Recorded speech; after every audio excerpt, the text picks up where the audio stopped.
Celebraciones masivas por las victorias de la selección mexicana son un fenómeno muy interesante para la psicología.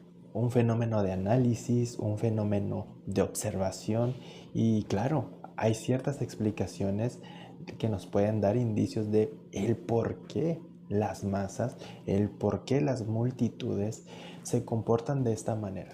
A primera vista, algunas conductas como el bloquear calles, subirse a vehículos, el realizar el llamado sangoloteo a automóviles y patrullas, el hacerse volar entre los mismos aficionados, el lanzar objetos o desafiar la autoridad, podría interpretarse, siguiendo al psicólogo Gustav Le Bon, como un ejemplo de irracionalidad colectiva.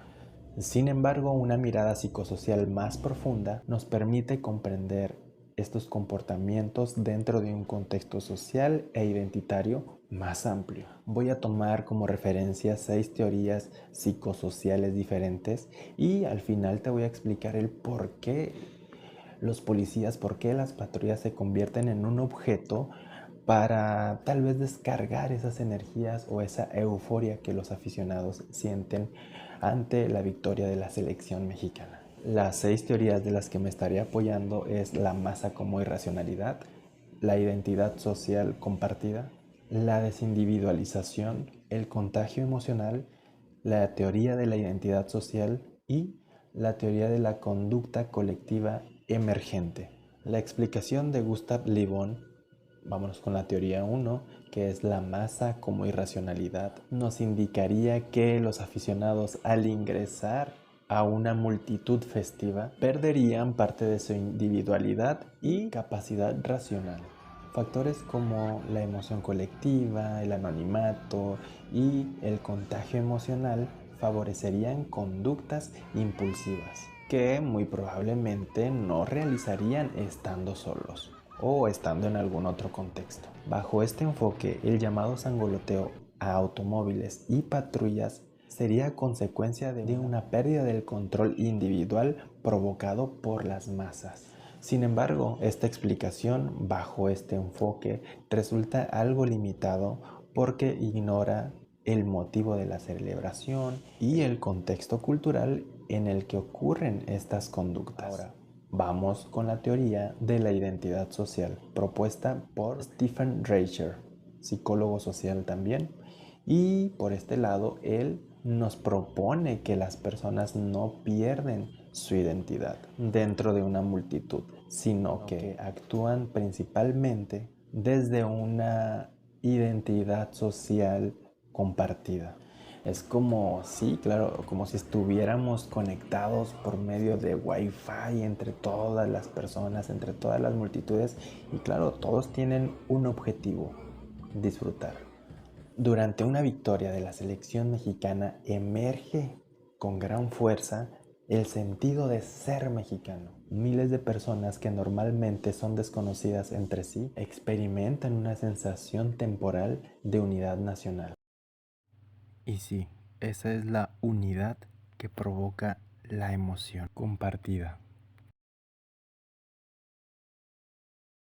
Los aficionados dejan de verse como individuos aislados y comienzan a percibirse como miembros de un mismo grupo. Aquí la euforia colectiva no surge únicamente porque hay muchas personas reunidas, sino que todos en su gran mayoría comparten el mismo significado emocional.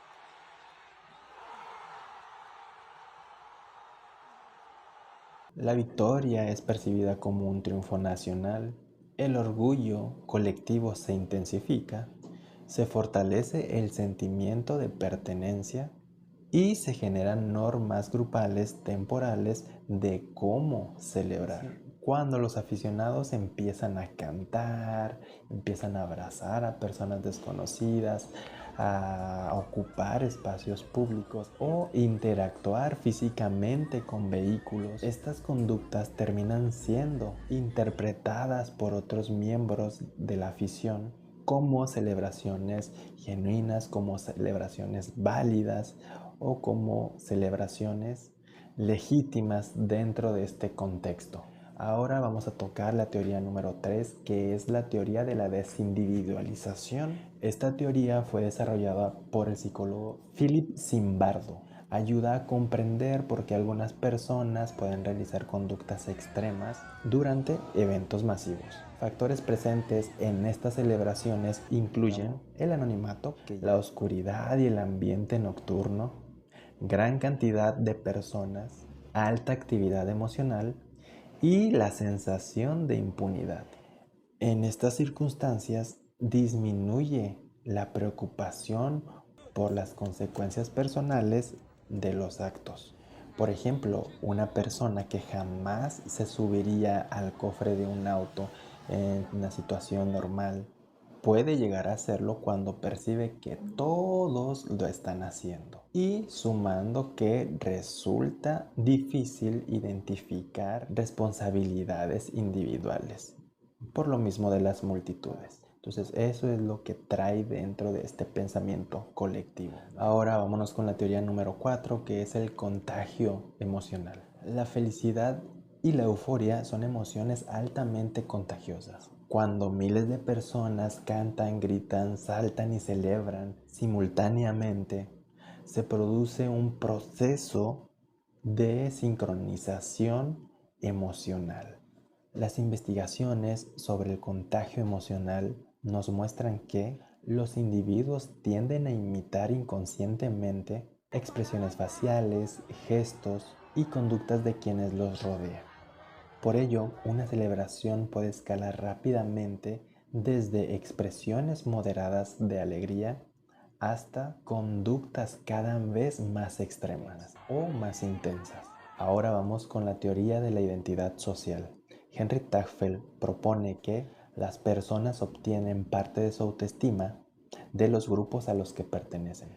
Cuando la selección mexicana gana, muchos aficionados experimentan la victoria psicológica propia, es mía. Y es cuando expresan, ganamos, somos los mejores, México triunfó, yo triunfé, aunque no hayan participado directamente en el partido de fútbol. Aún así sienten que el éxito del equipo es propio. Este fenómeno se conoce como basking in reflected glory, que quiere decir disfrutar del éxito reflejado, lo que incrementa la intensidad emocional de las celebraciones.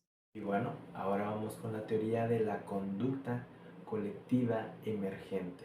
La teoría de las normas emergentes propuesta por Ralph Turner y Lewis Killian sostienen que en situaciones colectivas se crean normas sociales de manera espontánea. Durante una celebración pueden surgir reglas implícitas como cantar con desconocidos, abrazarse, ocupar temporalmente las calles, subirse a monumentos e interactuar físicamente con vehículos, ¿no? Aunque estas acciones, aunque estas conductas serían inaceptables en condiciones meramente normales, dentro de la celebración pueden ser percibidas momentáneamente como comportamientos socialmente aceptables, porque algunas veces las patrullas se convierten en objetivo.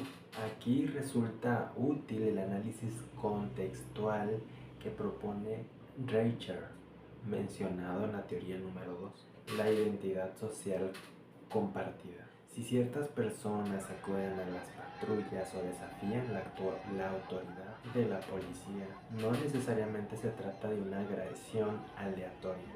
La conducta puede ser influida por antecedentes sociales negativos construidos históricamente. Por ejemplo, en México diversos acontecimientos relacionados pudiera ser la corrupción, la extorsión, el abuso de autoridad, la negligencia, la colusión con grupos delictivos y la impunidad. Todos estos antecedentes que, claro, la autoridad policíaca dentro del país de México carga, pues obviamente no esperes que el aficionado, no esperes que el pueblo completo vaya a respetar este tipo de autoridades. ¿Por qué? Porque ya se mancharon durante muchos años y lo han estado haciendo. Entonces es algo en lo que, claro, las políticas tendrían que resolver poco a poco, ya que todo esto ha deteriorado la confianza ciudadana en algunas instituciones policiales. Desde esta perspectiva, la patrulla no únicamente es percibida como un vehículo, sino como un símbolo de autoridad considerada ilegítima por algunos actores, por algunas personas de estos grupos.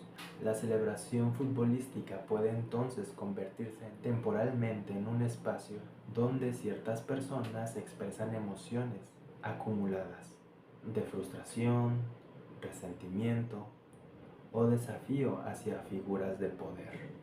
Y claro, esto no justifica para nada en lo absoluto dichas conductas, pero ayudan a comprender el por qué ocurren. Desde una perspectiva psicosocial, las celebraciones por los triunfos de la selección mexicana no pueden explicarse únicamente por como irracionalidad colectiva, tal como proponía Le Bon.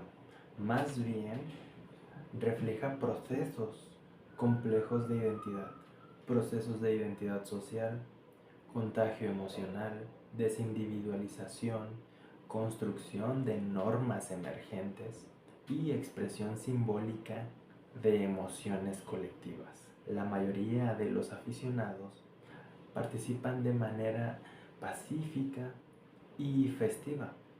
Sin embargo, la combinación de euforia, anonimato, sentido de pertenencia grupal y en algunos casos actitudes de desafío hacia ciertas instituciones puede favorecer conductas que alteran el orden y ponen en riesgo la seguridad propia y ajena. En este sentido, las multitudes no actúan necesariamente sin significado.